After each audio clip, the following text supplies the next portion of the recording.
होते हैं हमारी किस्मतों के फैसले, लंबी लंबी तकरीरें।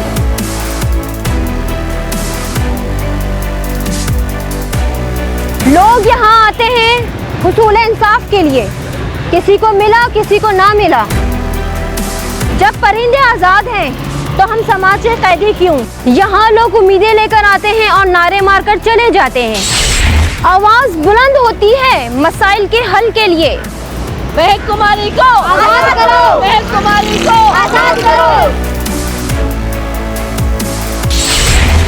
अब बिखरेंगे सकाफतों के रंग रंगीनियों के साथ।